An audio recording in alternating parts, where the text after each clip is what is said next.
میں نے ان کے گلوں میں صلیبیں لٹکتی دیکھی تھیں۔ وہ ہر لحاظ سے عیسائی لگتے تھے، لیکن میری دوربین آنکھوں نے بھانپ لیا تھا کہ دونوں مسلمان ہیں اور وہ مدینہ کے نہیں فارس کے رہنے والے ہیں۔ وہ ولید کے بیٹے خالد رضی اللہ عنہ کے جاسوس تھے۔ میں اپنے واعظ میں محتاط رہا۔ مقدس باپ شمیل نے کہا، اگر تم مجھے اشارہ کر دیتے تو وہ دونوں زندہ واپس نہ جاتے، پھر اس گرجے کی اینٹ سے اینٹ بچ جاتی۔ پادری سلوبا نے کہا، عقل اور جوش میں یہی فرق ہے شمیل، تم میں جوش ہے اور میں عقل سے کام لے رہا ہوں۔ میں تم لوگوں کو مسلمانوں پر شب خون مارنے اور لڑنے کی اجازت نہیں دوں گا۔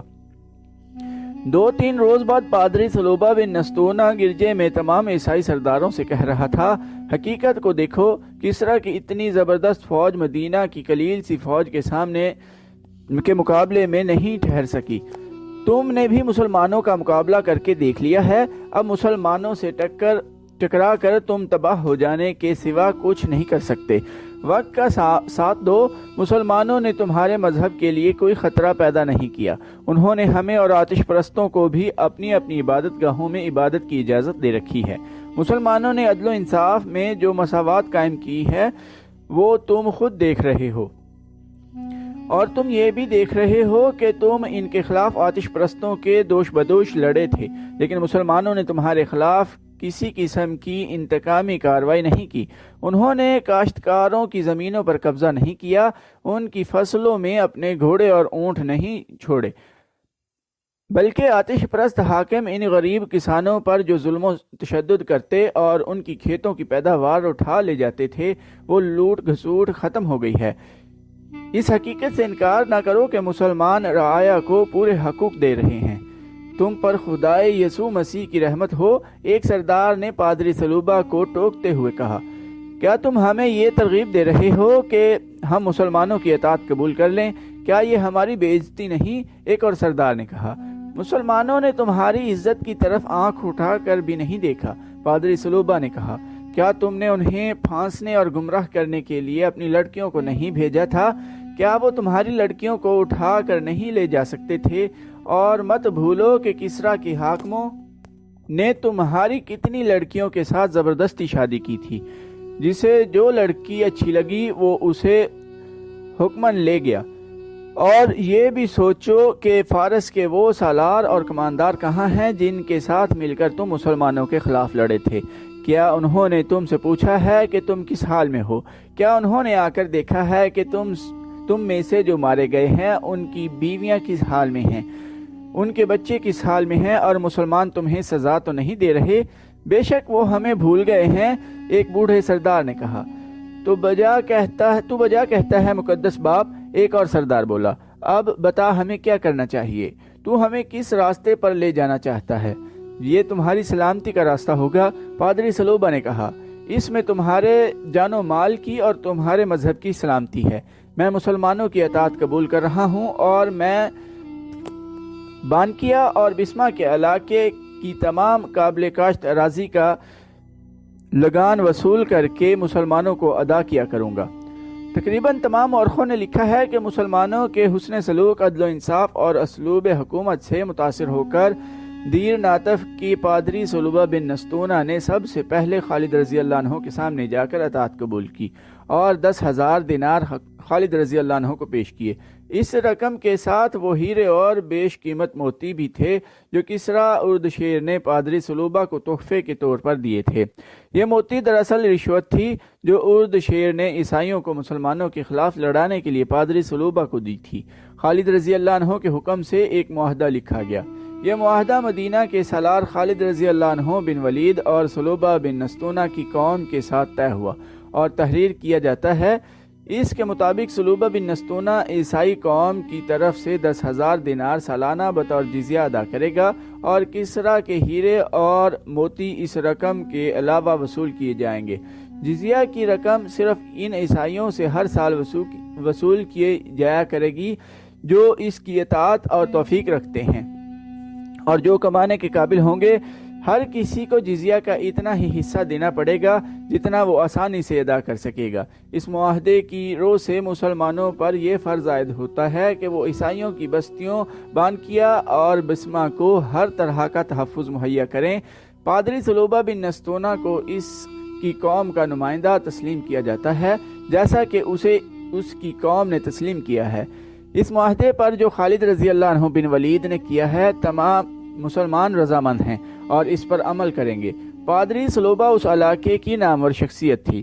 ارد گرد کے بڑے بڑے سرداروں اور سرکردہ افراد نے جب دیکھا کہ سلوبہ نے خالد رضی اللہ عنہ کی اطاعت قبول کر لی ہے تو وہ سب حیرہ پہنچے اور خالد رضی اللہ عنہ کی اطاعت قبول کرنے لگے۔ انہوں نے جو نقد جزیہ ادا کیا وہ 20 لاکھ درہم تھا۔ مسلمانوں کی شجاعت کی دھاک دور دور تک بیٹھ گئی۔ بڑا ہی وسیع علاقہ مسلمانوں کے زیر نگیں آ گیا۔ خالد رضی اللہ عنہ نے وقت ضائع کیے بغیر اس علاقے میں اسلامی حکومت قائم کر دی اور انہی سرداروں میں عمرہ منتخب کر کے مختلف علاقوں میں مقرر کر دیے۔ اس کے ساتھ ہی اپنی فوج کے کچھ دستے اس مقصد کے لیے سارے علاقے میں پھیلا دیے کہ کہیں سے اسلامی حکومت کے خلاف بغاوت نہ اٹھ سکے۔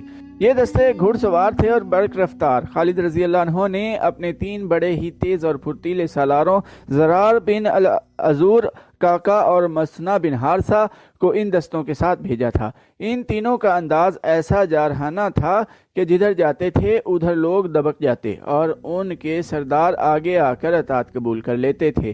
اس طرح جون 633 عیسوی ربیع الاخر 12 ہجری میں دجلہ اور فرات کے درمیانی علاقے اسلامی سلطنت میں آ گئے۔ تخت و تاج کے حوث کاروں نے اپنی قوموں کو تاریخ کی تاریکیوں میں گم کیا اور اپنے ملک دشمن کے حوالے کیے ہیں۔ فارس کی شہنشاہی جو ناقابل تسخیر سمجھی جاتی تھی اور جس کی فوج زرہ پوش تھی، اب زوال پذیر تھی۔ مسلمانوں کی فوج کی نفری فارس کی فوج کے مقابلے میں کچھ بھی نہیں تھی۔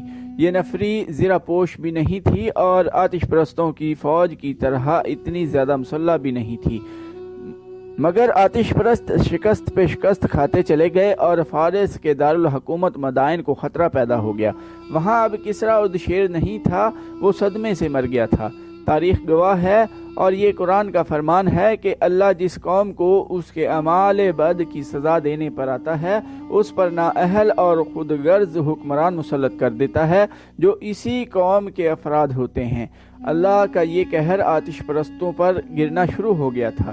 مدائن میں اردشیر کی موت کے بعد اس کے خاندان میں تخت و تاج کی جنگ شروع ہو چکی تھی۔ خالد رضی اللہ عنہ کے جاسوس مدائن میں ہی نہیں کسریٰ کے محل میں بھی پہنچ چکے تھے۔ وہ جو خبریں بھیج رہے تھے وہ خالد رضی اللہ عنہ کے لیے امید افزا تھیں۔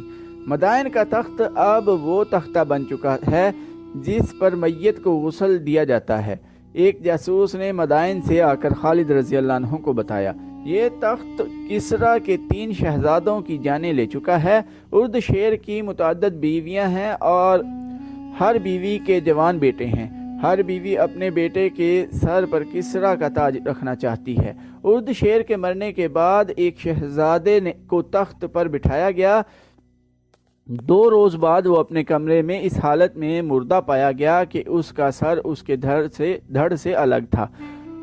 2 نہایت خوبصورت اور نوجوان لڑکیوں کو دربان کو اور 2 پہرہ داروں کو جلاد کے حوالے کر دیا گیا۔ اس شہزادے کے قتل کے شبہ میں ان کے سب کے سر قلم کر دیے گئے۔ اس کی جگہ اردشیر کی ایک اور بیوہ کے بیٹے کے سر پر کسریٰ کا تاج رکھا گیا۔ تیسرے دن اس نے شراب پی اور بے ہوش ہو گیا اور ذرا دیر بعد مر گیا۔ اب 7-8 آدمیوں اور 3 جوان عورتوں کو شہزادے کو شراب میں زہر پلانے کے شبہ میں قتل کیا گیا۔ سالار اعلیٰ تیسرا شہزادہ تخت پر بیٹھا۔ دوسرے روز وہ محل کے باغ میں ایک بڑی دلکش رقاصہ کے ساتھ ٹہل رہا تھا۔ کہیں سے بیک وقت 2 تیر آئے، ایک اس کی آنکھ میں اور دوسرا اس کی شہ رگ میں اتر گیا۔ کسریٰ کا تخت پھر خالی ہو گیا۔ تخت ابھی تک خالی ہے۔ کسریٰ کے وزیر اور 2 سالاروں نے تاج پوشی کا سلسلہ روک دیا ہے۔ انہوں نے فیصلہ کیا ہے کہ جو علاقے فارس کی شہنشاہی میں رہ گئے ہیں انہیں مسلمانوں سے بچایا جائے۔ انہوں نے دجلہ کے پار اپنی فوج کو اس طرح پھیلا دیا ہے کہ ہم جس طرف سے بھی پیش قدمی کریں ہمیں روک لیا جائے۔ ان کی اس فوج کی نفری کتنی ہوگی؟ خالد رضی اللہ عنہ نے پوچھا۔ ہم سے دگنی ہوگی، جاسوس نے جواب دیا۔ اس سے زیادہ ہوگی، کم نہیں ہو سکتی۔ مدائن دجلہ کے پار ہے، آتش پرست ہمیں دریا پار نہیں کرنے دیں گے۔ اللہ کے دریا اللہ کی راہ میں لڑنے والوں کو روک نہیں سکتے۔ خالد رضی اللہ عنہ نے کہا، آتش پرست ہمیں روکنے کے قابل نہیں رہے۔